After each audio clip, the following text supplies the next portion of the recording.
Hello, everyone. Welcome back to Spin Cycle Live. I'm your host, Nathan Hale. Today, we have a very special episode for you today. Today is Monday, December 15th, 2025. Christmas is but 10 days away.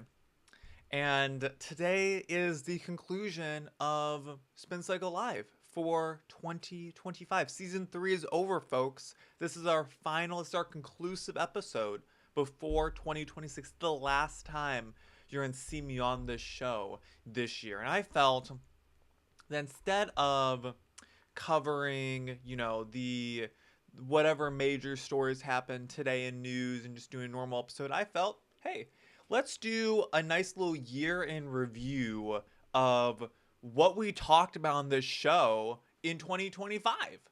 The show had enormous growth in 2025. We have far more people watching today than we did at the beginning of the year. It's just going grow going into 2026.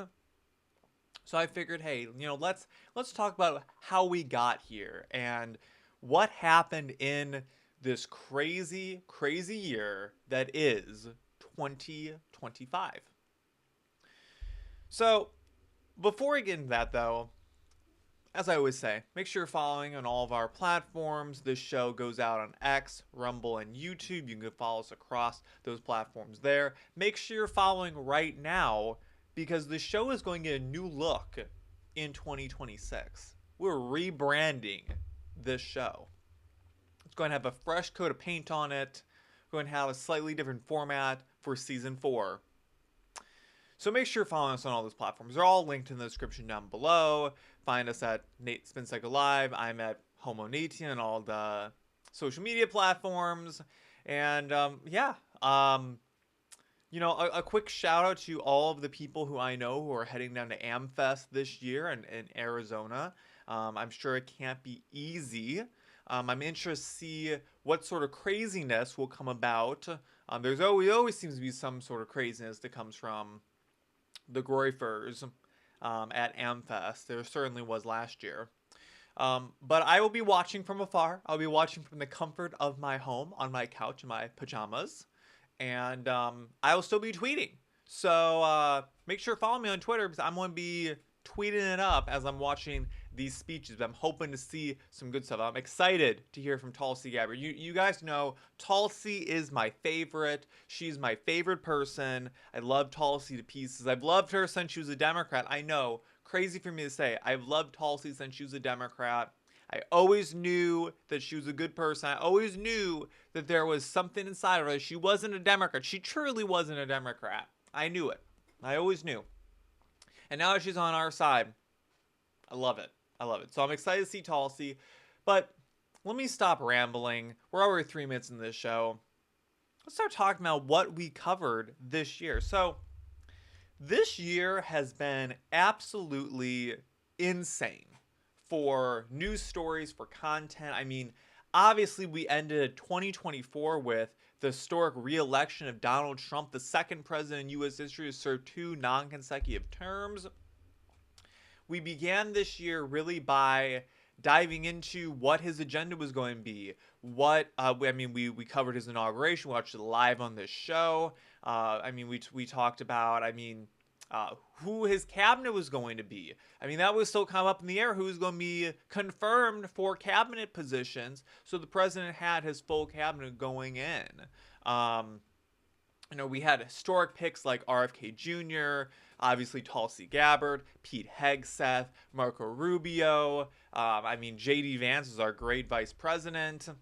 But really the biggest story of January, in my opinion, was the Columbia University story. So Columbia agreed to unrestricted acceptance of all deported illegal immigrants under threat of U.S. tariffs, making a major win for Trump's immigration policy amid escalating border tensions. So what I believe happened there is Columbia agreed to hand over all of their info on their students who were under a student visa at Columbia at the time. Huge win for the Trump administration very early on. February, So we had the president signed an executive order protecting kids from irreversible gender transitions. So this was a huge, huge win for sanity everywhere. Just, I mean, I feel like February was the month that, I mean, I believe that was the same month that Riley Gaines was the White House, and we had this crackdown on men and women's sports. We had this crackdown on gender child transitions, the federal government not funding them anymore, the federal government not sending funding to schools that were allowing men to participate in women's sports. I mean, we had all this, I feel like, kind of unfurl in February. And honestly, it kind of made it a non-issue after that. It's kind of crazy that I feel like we're really not hearing about that all that much anymore. Like, I feel like that was kind of the end of it. It was the same thing with the southern border. I mean, it took Trump, what, maybe a month or two to actually get that whole border shut down? And you don't hear about it anymore. I can't tell you the last time that I have heard a story talking about all the illegal immigrants, all the illegal aliens coming into our country on a daily basis anymore. I remember under Joe Biden, we were getting stories that were saying 10,000 people crossed the border today. 5,000 people crossed the border today. 3,000 people crossed the, these absurd numbers of people just flooding into our country. You don't hear about that anymore. And it's crazy. And even the president's own polling numbers have gone down because so many people voted for him on that single issue. And now it's not an issue anymore. They're like, oh, we really don't care about Trump anymore, right? So it's crazy how fast he got that. It just became a non-issue. I feel like it's kind of the same thing with men and women's sports now and gender transitions. There's certainly still there's certainly still work to be done to codify into law. But I feel like we don't really hear about it that much anymore. It's become a non-issue. So March, we had the campaign promise fulfilled of releasing the JFK assassination files. Now, we didn't really learn a whole lot of new evidence from that, and I still kind of go back and forth on how legit that all was. Because on the one hand, we did have a lot of files released, and a lot of them were similar to what we had gotten before. And I'm not entirely certain that we still truly know the truth about the JFK assassination. That is one of the conspiracy theories that I will kind of stick under, as I don't think we know. I still don't think we know everything that happened around JFK. But on the other hand, I feel like we did get everything. This was kind of the conclusive evidence for that. So I kind of go back and forth. I could be persuaded. What I'm saying is I could be persuaded either way as to if we know everything about JFK or not. I'm more in the camp of I'm not. I don't think we did. I'll tell you why. I think that the Trump administration released every file they had on JFK that was releasable. I think any files that would point to malfeasance at play in the assassination are long gone. Long gone. I don't think they exist anymore. I don't think the evidence is there anymore. I think the people that destroyed those files are dead. So I think it's long gone. So I could be persuaded either way. I'm not sure, but we talked about it, and it was a big deal. It was a big deal. I mean, this was a campaign promise that the president signed off on. I mean, it even kind of goes back to the Epstein files as well, and Trump releasing those. A whole bunch of people have been very critical of Donald Trump for not releasing more of the files. Donald Trump has released all the files he's been asked to release. Now, the handling of it, I think, has been absolutely atrocious. I don't know why we were handing finders of Epstein files to social media influencers before we just gave them to the general public. But this notion that the president is trying to protect Jeffrey Epstein, I think, is completely absurd. So, April, Pope Francis died at the age of 88. And it prompted global tributes alongside bizarre online conspiracies linking Vice President J.D. Vance to the event, highlighting social media's role in misinformation. So we covered that story on March 21st, that there were all these conspiracies that J.D. Vance was like the last person to have seen the Pope alive. J.D. Vance had something to do with the death of the Pope. You know, like the American government poisoned the Pope's food. Something happened to the Pope, right?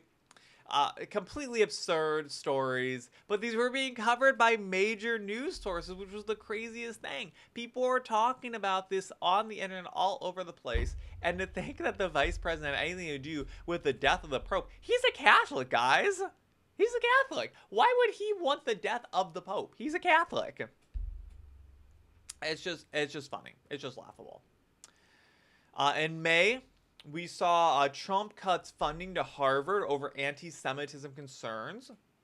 So this was also a big deal too with the universities, in that under Joe Biden, we had all of these protests happening on university campuses that they really weren't protests. They weren't endangering the lives of Jewish students on that campus. I mean, we had people holding up signs saying "Death to the Jews," right? And just other vile things that were threats against just Jewish people who were there. And it is one thing to protest Israel, to protest, against a government that you don't like, to protest against U.S. involvement in certain things. It's another thing to really make it dangerous for other people on that campus to live there. It's another thing to camp out overnight on campuses. Where do these protesters even come from, by the way, is what I'd like to know. And it's completely absurd. So Trump cut funding to several universities, including Harvard, until they got their acts together. And that's what you have to do as a federal government. You have to say, hey, we're not going to stand here idly and just let you get away with this. At the very least, we're going to stop giving you federal money. It's as simple as that. And I think it's a completely fair and reasonable position to take. It was not the Trump administration saying that universities cannot have protests. It was the Trump administration saying, hey, you have to do a better job at protecting your students on your campus if you're going to allow these protests to go on. Completely reasonable. In June, Supreme Court rulings redefined rights, holding Trump's birthright citizenship order and Texas's age verification law, sparking debate on immigration and online privacy. So this was around the same time that I think that redistricting was happening in Texas, that kind of spurled off that whole gerrymandering, cluster throughout the country. But the birthright citizenship order was interesting.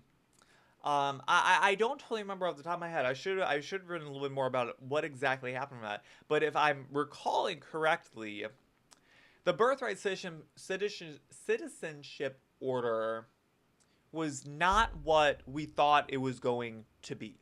It was like played off as birthright citizenship, but really wasn't that. It was like something else. I'm forgetting what it was off the top of my head. It was a long time ago, back in July, several months ago. Texas's age verification law. I believe Texas passed a law that was restricting adult websites to over 18. They were requiring you to provide proof that you were of age to access them. I was a big proponent of that law. I believe the Supreme Court upheld it. So big fan of that. Texas is trying to protect its youth. And if it even means that a few less people who are under 18 are getting on these adult websites, it would have been a win in my book. August. Nancy Pelosi faces backlash over January 6 claims while Trump federalizes D.C. police to restore order alongside a U.S.-China trade truce, and celebrity pleas for peace. So Nancy Pelosi faced some backlash over January 6 because more and more evidence was being released that showed that Trump had offered federal aid during January 6th, that Nancy Pelosi did not, in fact, accept it. That Nancy Pelosi, has just been lying for the past few years. The Trump administration released all the files that showed that she had been lying. So we also had Trump federalizing the D.C. police. It's been a huge win in D.C. I have not heard a single story of crime increasing in D.C. after the National Guard got involved. So big win there for starters. And Yeah, big win in August. So then we had September, and September was certainly the turning point of the year with the death of Charlie Kirk. Now, I still have not gotten over this. I am still dealing with the trauma of seeing one of my greatest mentors shot right in front of me. And it's still hard to think about. It's still been difficult for me. Since September, I've only watched Charlie twice. I've only watched a Charlie video twice, 2 times, and both times I was crying. So immediately after his death, I watched his Amfest speech from 2024. Actually, now we're at Amfest 2025, and then I watched his campus change my mind with Tulsi Gabbard. I'm a big Tulsi Gabbard fan. I wanted to relive that. So still a hard thing to talk about, and it's still something that I'm having to move through. I have I don't know if a lot of you know this, but on my desk I have a cutout of Charlie Kirk's head. This was a funny story. I'm not sure if I talked about it before, but so I have been a part of Turning Point for quite a while on my campus. I don't do anything with them now, but I was. And we had Charlie come to a local university in the area, and to promote the event, we got little succulents and stuck Charlie Kirk cutout heads into them. And there was an extra one lying around, so I was like, you know what? I'll keep it to remember my good time promoting the Charlie Kirk event with succulent plants at a university nearby. And he sits right above my monitor in a little holder and watches over me every day. Might be creepy. I'm not saying that it's not, but he's been there for about 2 years now. So just my reminder every day to be more like Charlie. So yeah, still really hard to talk about, and the fallout has been truly ugly from all of that, I have to say. The fallout of the accusations as to how Charlie was really killed have been super ugly. I've seen people left, right, and center blaming people like Erica Kirk, his wife, for his assassination. I've seen Israel blamed. I've seen the government blamed. I have seen essentially everyone, really, other than the actual assassin who is going through a trial right now, blamed for his assassination. That's been truly vile. I've been seeing posts in the recent days pulling up Erica Kirk's past relationships from before she was married to Charlie, as if that has any relevance, as if that has any business being out there on the internet for people to be talking about. This woman lost her husband, her kids are fatherless, and instead of leaving her alone or giving her support, you're trying to tear her down. For what? Why? Where's the crime? Where's the crime in having a past relationship? What's wrong with that, right? Big deal. So I'm I'm very disgusted with the behavior of a lot of people on the internet right now when it comes to all that. So moving on to October. October, we saw No Kings protests popping up nationwide.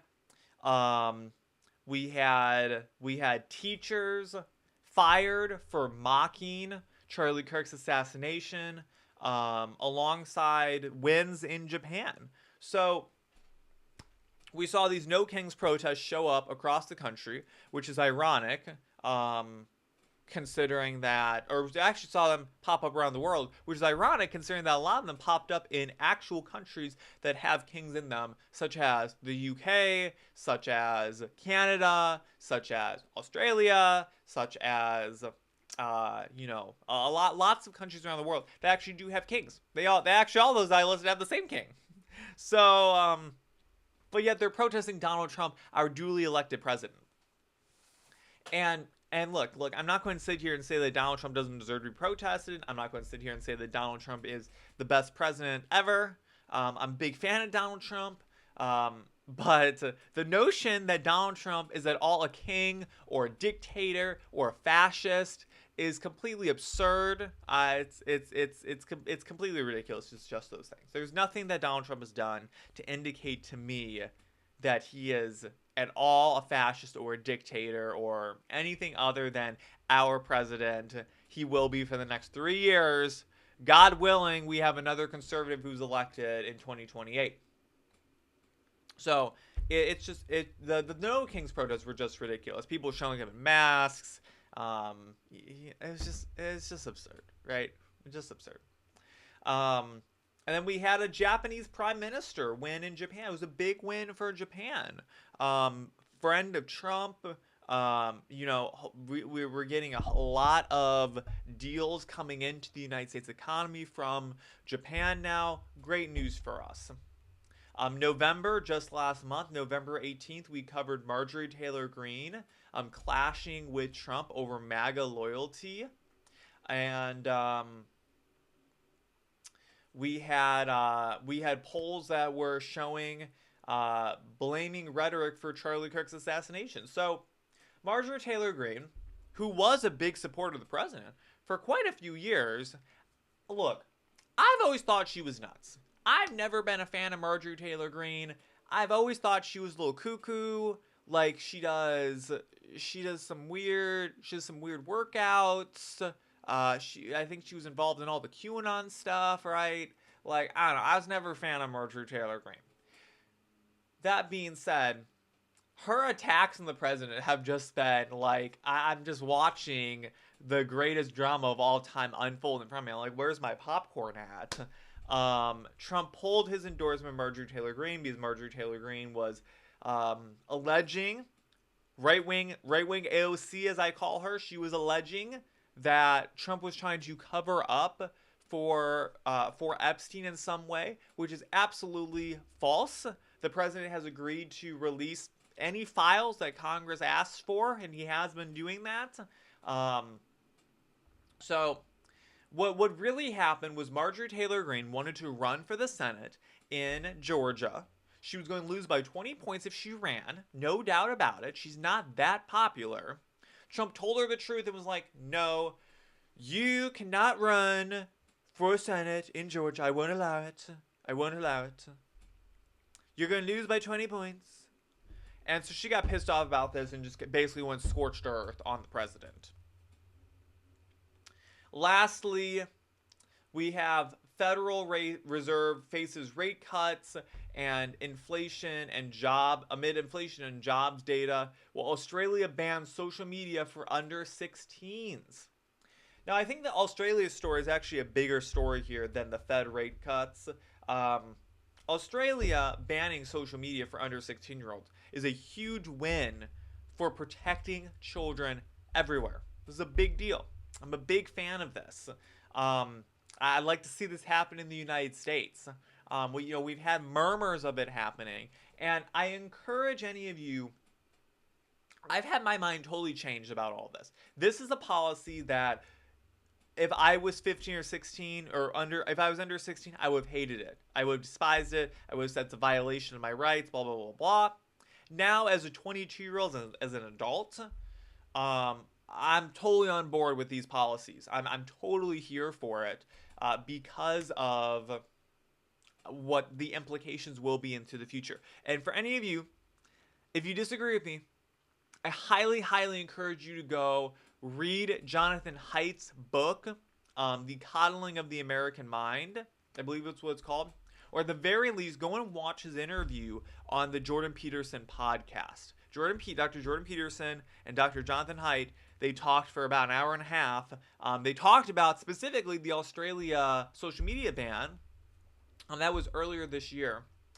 And I highly, highly encourage you to go and watch that. Your mind may or may not be changed. I'm not sure. My mind was changed after listening to that. The evidence they presented, the way they was talked about, I don't have enough time to cover the entire thing in this episode, but what they went through with that, it totally changed my opinion of it. I'm totally in favor of bans like this now for online access for minors. Big fan of it. So that's it. That was our year in review for Spin Cycle Live. So this is the conclusion of season 3. Thank you so much for sticking around for us. I mean, we pretty much put out 2 to 3 episodes every week this year. So we put out around 100 episodes of Spin Cycle Live this year, which is kind of insane to think about, that I've sat here just in 2025, by the way, which I feel like 2025, because the show started at the end of 2024. 2025 was really our first like big year, and I feel like after the end of season 2, which I feel like season 2 kind of ended, was I believe I took a little bit of a mentee B, of a little bit of a hiatus, kind of over the summer at one point. But I feel like that kind of the conclusion of season 3, entering into season 3, like our shows that we did August through December, I feel like we really got into a good groove. I feel like I've gotten a lot more comfortable talking on the show, going through these stories with you all, looking into the camera, by the way. I feel like we're doing really good, and I think that we've had the Spin Cycle branding for a little bit too long now. And I'm going to be taking a break over Christmas, over New Year's, going to be taking a few weeks off.